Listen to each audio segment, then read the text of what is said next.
Quem nunca ouviu a expressão música para os nossos ouvidos? Ela significa que algo soa bem, prazeroso, gostoso de escutar. Mas a forma de ouvir música vem mudando devido às inovações tecnológicas. O futuro do mercado fonográfico inicia uma série de programas sobre tendências do mercado e como elas estão se desenvolvendo no estado do Rio. Vem com a gente!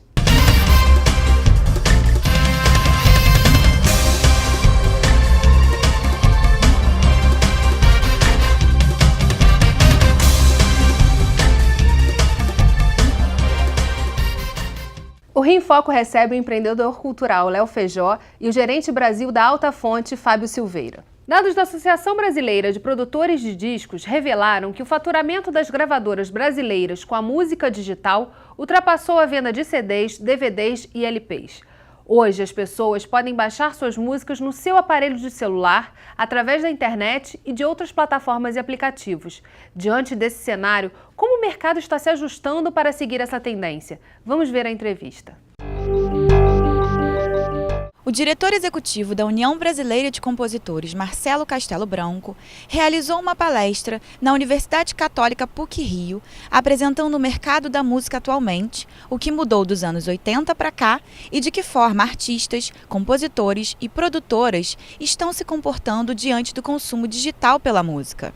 Eu acho que é muito cedo ainda no mercado digital, particularmente no Brasil, mas ele ainda é muito novo, né? Existe uma certa ansiedade de transformar em realidade econômica, muita coisa que ainda não existe, porque ainda não existe massa crítica, não existe escala para que isso aconteça.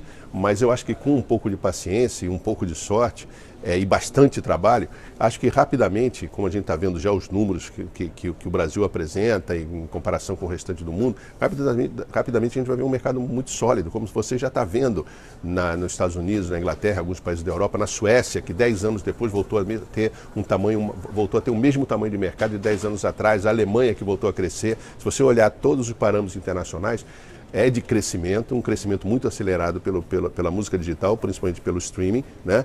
E quem ficar em casa reclamando, enfim, ou meramente só questionando, o questionamento é muito bem-vindo. Acho que é importante os artistas e toda a classe questionar e buscar mais informações e buscar mais transparência nos serviços e em tudo que está à nossa disposição, mas você tem que ir à luta, tem que trabalhar e as coisas vão acontecer. Eu sou muito otimista em relação a isso. Ele explica ainda que existem diversos caminhos que podem ser aproveitados pelas novas tecnologias e pelo mercado audiovisual. Mas não basta ter boas ideias, a execução delas é fundamental. A marca desse novo tempo que a gente está vivendo é que existem vários caminhos, várias possibilidades de modelos de negócio, todos eles têm a ver com interação com outras formas de entretenimento. Por exemplo, a música é uma forma acessória, né? Ela está presente no videogame, é a única forma de entretenimento que está presente em todas. Ela está presente no videogame, está presente na televisão, está presente no rádio, está presente no comercial de televisão, está presente no cinema. Então você tem que ser criativo de expor e tentar caminhos de exposição da tua música diferentes daqueles caminhos que você tinha à tua disposição no século passado, né? Hoje, se você conseguir colocar, hoje com a explosão do audiovisual, por exemplo, no Brasil, é um grande mercado de exposição de música, né? Hoje existe muito mais produção de séries brasileiras. O mercado audiovisual brasileiro, que está tendo um grande incentivo, precisa de música. Vamos trabalhar esse mercado. O cinema brasileiro cresceu muito, precisa de música. Vamos trabalhar esse mercado. Fora o mercado já tradicional da televisão, fora o de rádio, fora a plataforma digital, fora o playlist, que é a nova rádio nas plataformas digitais. Então, você não pode ficar passivo, você tem que tentar entender, decifrar o que está à tua disposição e trabalhar. Você hoje tem uma oferta, uma demanda de música muito grande, muita disponibilidade de música nas redes e é muito difícil você atrair a atenção do consumidor. De que maneira ele presta atenção para você? De que maneira você se destaca do que está do teu lado? E de que maneira você transforma aquela atenção momentânea num negócio real, né? Num negócio de que maneira você transforma a atenção online num negócio offline?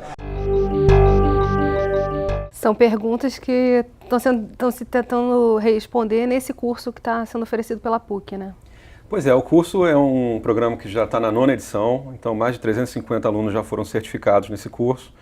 E eu acho que o que atrai as pessoas geralmente para lá é entender esse novo momento do mercado da música, né? O impacto do digital foi super forte, como disse o Marcelo Castelo Branco.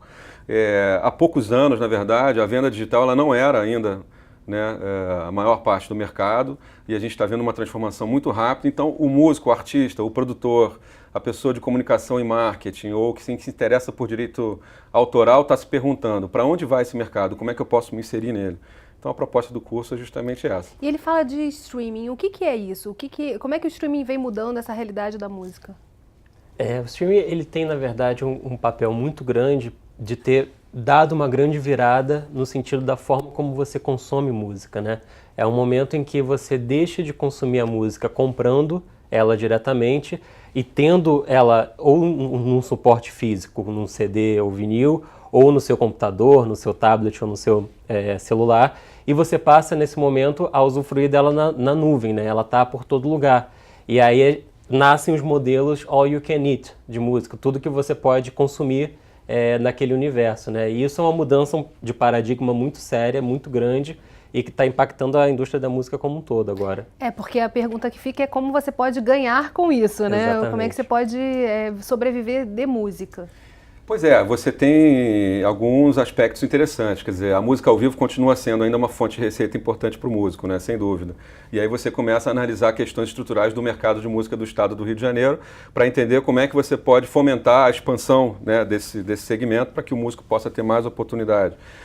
Por outro lado, ele não pode deixar as redes sociais ou as plataformas de streaming de lado, ele tem que saber atuar na divulgação do seu trabalho e ele tem que monetizar o seu trabalho, seja com vídeos, seja com áudio, né? Enfim. E entendendo realmente a indústria do audiovisual como um mercado muito importante que ele tem que atuar também, né? Isso é um ponto bem interessante, porque as plataformas de streaming, elas dão hoje para o músico independente, para o usuário, a possibilidade de o consumo de música ser um consumo social também. Então, pela primeira vez, a gente está vendo a possibilidade de você consumir e, às vezes, por ferramentas deles, escutar músicas ou discos que acabaram de sair junto com seus amigos que já curtem aquelas músicas ou aqueles mesmos discos que você. Na verdade, você também transforma esse cantor, esse autor, num personagem, né? Numa personagem que tem que interagir o tempo todo nas redes sociais e em outros espaços. A gente tem visto movimentos interessantes de ocupação de praças, né, de espaços públicos, sobretudo aqui na cidade do Rio de Janeiro, assim, isso é super saudável, né? A cidade tem essa vocação para música, para dança, para festa, enfim, né? Para vivência ao ar livre. E isso vai gerando, de certa maneira, um público que vai ficando fiel a esse trabalho e depois acaba se pagando um ingresso, né, num palco, numa casa de shows para assistir esse artista. Então, ele vai, assim, criando seu próprio público, né? Tem outras maneiras também de você trabalhar isso, né? Quer dizer, a carreira do músico hoje, você pensar que muitas vezes ele não tem um planejamento estratégico, né? Então, acho que a gente tenta fazer isso também lá na PUC-Rio, dar um pouco essa visão estratégica de longo prazo. Vou pensar minha carreira não para amanhã, mas para 5 anos, para 10 anos, né? Como é que eu faço isso? É difícil para qualquer um no setor criativo, né? Mas na música também. A gente vai fazer um rápido intervalo e voltamos já. Rio em Foco aqui, política e economia caminham juntas.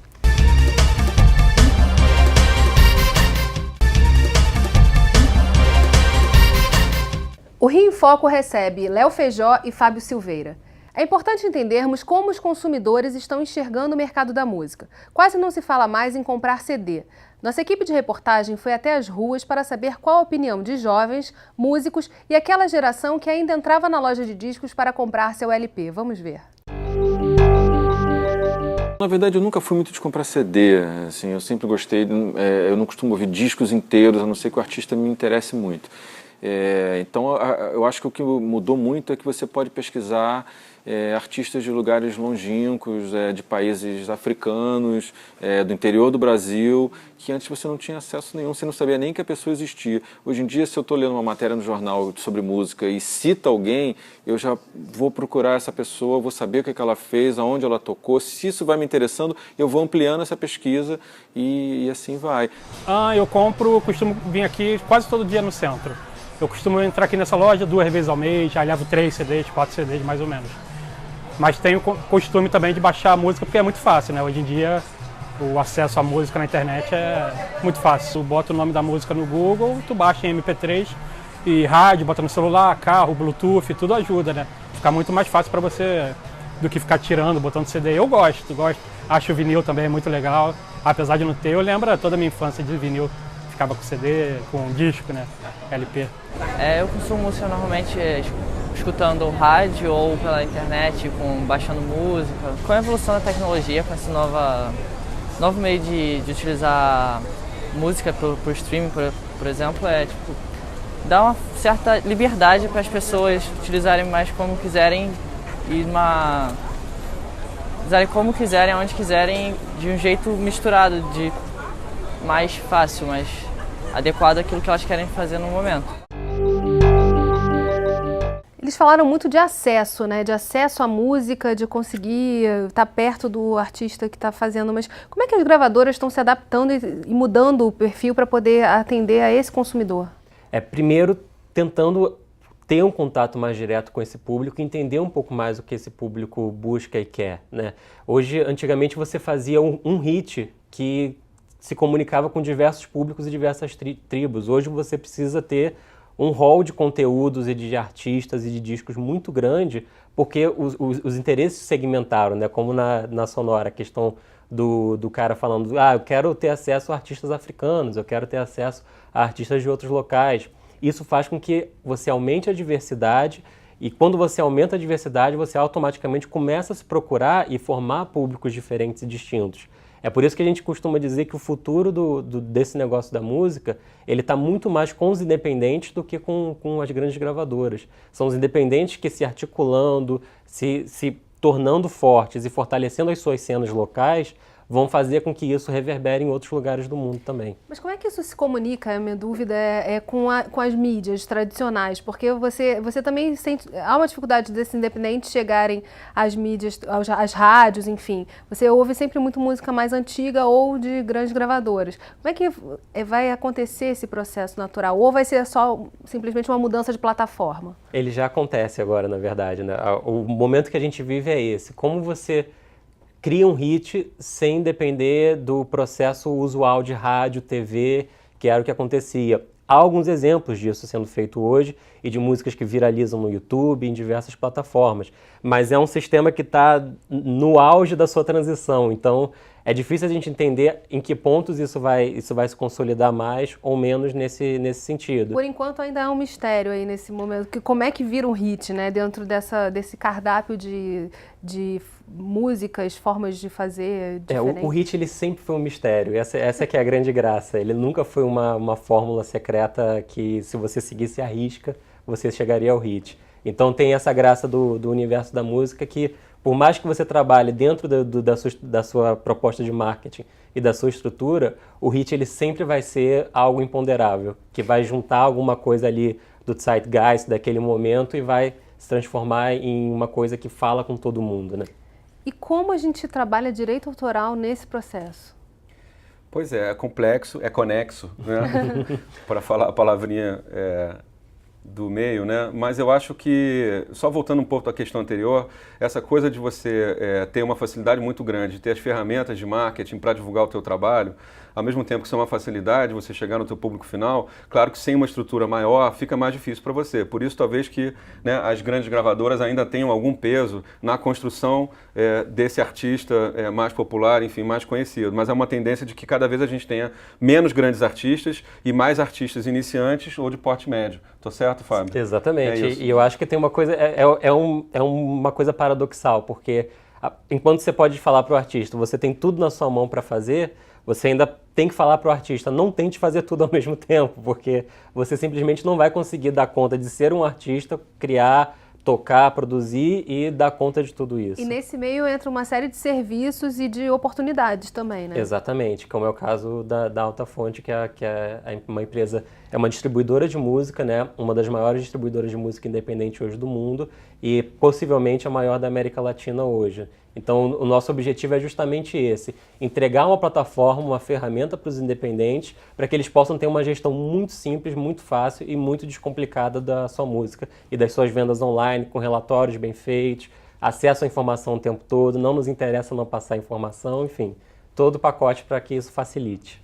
Na verdade, ele começa a ganhar mais poder sobre isso também, quer dizer, na medida que tem informação, ele consegue também se entender e entender o contexto em que ele está inserido. Muito mais. Por exemplo, você tem um disco distribuído pela gente, a qualquer momento você pode entrar na plataforma e, se você teve uma dúvida, poxa, aquele show que eu fiz no Rio, ele gerou um impacto na minha visualização no Spotify, por exemplo, e a plataforma vai te dar um relatório para você entender se isso te deu algum impacto ou não.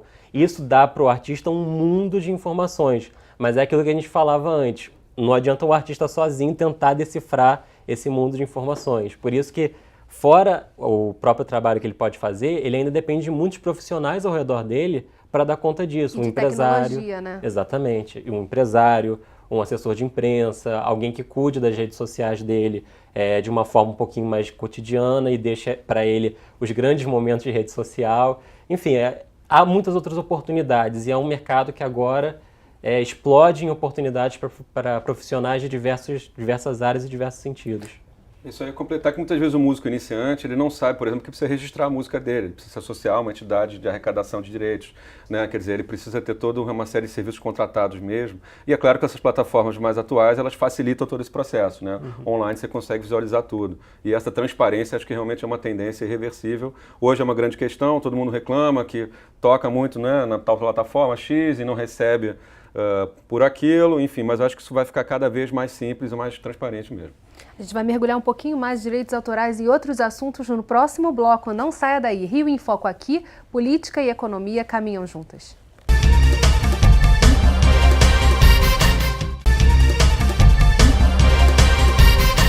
Pensando em novos modelos de negócio e novos canais de distribuição, surgiu o Strombo, um projeto que estimula a capacitação e a inovação da indústria da música no estado do Rio. Música. O que te inspira a fazê-la? Paixão? Talento? A busca por novos sons? Alguns sabem fazer música. Outros sabem distribuir, produzir. Todos sabemos ouvir. Mas nos últimos anos, muitas coisas mudaram, o que afetou diretamente a cadeia produtiva da música. Compartilhar, download, redes sociais, games, celulares. E como viver de música nesse novo cenário? Mudanças sempre trazem oportunidades. Pensando nisso, nós do Banco Interamericano de Desenvolvimento, Sebrae e da Fundação Getúlio Vargas escolhemos o estado do Rio de Janeiro por sua musicalidade e potencial criativo para receber um projeto inovador. Strombo. No dicionário significa uma concha. A concha é como uma caixa de ressonância que concentra e amplifica os sons. Para você de qualquer parte da cadeia produtiva da música do Rio de Janeiro, um projeto que atua na geração de novos negócios via internet e a partir das novas tecnologias. Tudo para que o Rio de Janeiro exerça plenamente a sua vocação para a economia criativa. E para que você possa encontrar novos motivos para continuar fazendo aquilo que gosta, Strombo, inspirando negócios em música. Você tá nessa também, né, Léo? Eu acompanho desde que, na verdade, o Sebrae lançou um programa chamado Rede Rio Música, desculpa, né? Já faz muito tempo isso. E o Strombo foi um pouco o desenvolvimento dessa rede, né? E qual a importância, assim, primeiro, qual é a vocação? O Rio tem uma vocação para a economia criativa muito falada, muito divulgada, muito citada, mas é importante a gente falar, assim, quais são as áreas e por que música é uma base importante, né? Por que é importante não deixar esse mercado migrar para outros espaços? Por que a gente tem que estimular esse empreendedorismo aqui, local?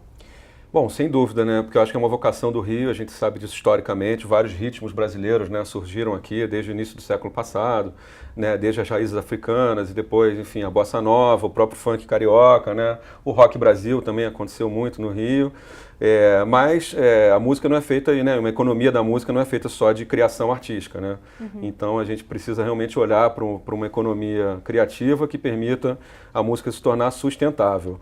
Eu acho que o Rio é reconhecido nacionalmente e internacionalmente como uma capital musical, né? A gente tem o Rock in Rio, que é um grande festival, mas tem também outras iniciativas que tem a música como, né, um eixo importante no interior do estado, vários festivais, Rio das Ostras, né, Jazz e Blues Festival. Búzios também tem. Búzios também tem, quer dizer, a gente está vendo várias iniciativas nesse sentido e festivais são plataformas importantes porque eles movimentam a economia local no turismo, né, enfim, na hospedaria, no transporte, na alimentação, enfim.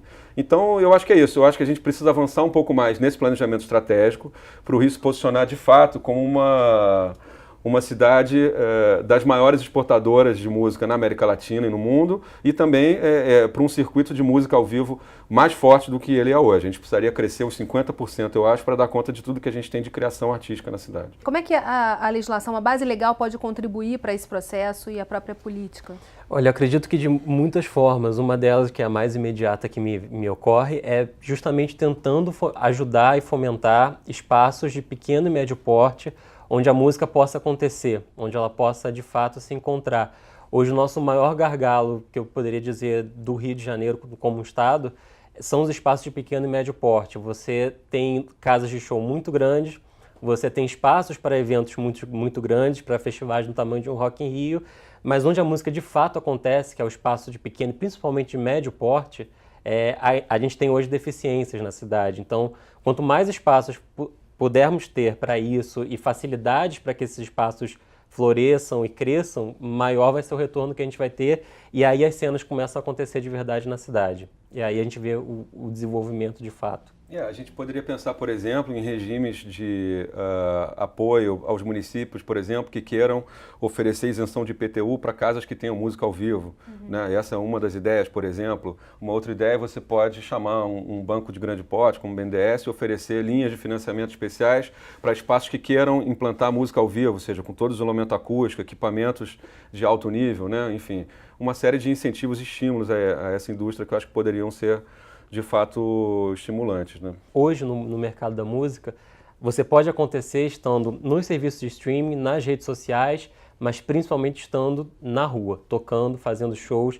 Isso é uma cadeia que hoje se retroalimenta e a gente vê artistas que vivem basicamente disso, que têm uma carreira inteira construída, que pagam suas contas no final do mês, vivendo nesse tripé, né? Redes sociais, serviços de streaming e casas de show. E sobre esse mercado que eles citam ali dos games e do cinema, né, como um todo, como a música pode entrar nesse espaço aí, que é tão importante que sempre ela é um acessório necessário, né? Sem dúvidas, eu acho que há uma carência, uma necessidade muito grande hoje de mais ferramentas que permitam que a música independente nacional apareça de fato para quem cria essas plataformas, para quem cria os games. Trabalhando na indústria da música já há muitos anos, eu sempre vi muito que as pessoas recorrem, esses profissionais que trabalham nessas indústrias, recorrem ao que já conhecem, né? Então, o que acontecia muitas vezes o trabalho de uma agência ou de uma gravadora independente ou de um selo é contra-oferecer, eu falar para você, poxa, eu queria muito ter essa música do Bob Dylan no meu filme, no meu game, mas ela custa R$30 mil. Será que não existe uma que eu possa pagar 10, mas eu vou dar uma baita exposição nesse espaço aqui? Então, é tentar achar programas e formatos de fomentar que essa música que está sendo produzida em uma escala nunca antes vista chegue até essas plataformas, de fato. E quando você descomplica o próprio acesso a esses fonogramas, né, enfim, ou a esses trabalhos, por meio dessas plataformas de direito autoral, você consegue usar mais facilmente. Muitas vezes ele quer usar no game ou na trilha de um filme uma música e não consegue nem achar o autor, não está registrada aquela música. Então ele perde essa oportunidade e o autor e o intérprete também. Né? Por muito tempo foi muito conveniente que a indústria da música fosse uma caixa preta, né? E hoje, na verdade, o que a gente vê é um movimento completamente contrário. De abertura e de transparência. Então, os preços têm que ser transparentes, a negociação tem que ser transparente, não adianta, esse modelo que existia até agora não tem como continuar. E quanto mais a gente fomentar esse novo modelo, maiores vão ser as oportunidades para os independentes. Já está chegando no final do programa, eu não queria deixar de falar do desafio de combate à pirataria. Como é que está nesse processo, né? Nessas novas plataformas? Como é que você consegue evitar que isso aconteça e que se dissemine? Tem uma coisa que eu acho que é muito simples, que essa revolução já aconteceu, né? Antigamente você queria um disco de um artista que você amasse, você às vezes gastava 5, 10 minutos entrando em links, e aquele link não funcionava mais, aquele link já foi desativado, naquele outro link lá, você já estourou a quantidade de megabytes que você podia baixar naquele dia. E o streaming ele veio justamente para isso, né? Ele falou para você, da sua cadeira, do seu celular, você escuta a música que você quiser, a hora que você quiser, você não precisa mais procurar em links por aí. Então você, na verdade, está estimulando, ou pela publicidade que está pagando, ou pelo próprio consumidor que está pagando, a música a ser sempre remunerada em qualquer situação que ela é escutada. E por um valor acessível para o consumidor final, né? Infelizmente a gente está chegando ao fim. Obrigada, Léo. Obrigada, Fábio. Obrigada a você que ficou com a gente até agora. O Rio em Foco quer saber a sua opinião. Escreve pra gente Tem algum assunto que você queira ver discutido aqui? Envie sua sugestão para rioemfoco@lerj.rj.gov.br ou para o nosso WhatsApp 21 98990 4709. E se você gostou desse programa, pode assisti-lo novamente no site www.querodiscutiromeuestado.rj.gov.br ou pelo canal do YouTube na Alerj, www.youtube.com/alerjtv. TV Alerj, o canal do povo fluminense. Até a próxima.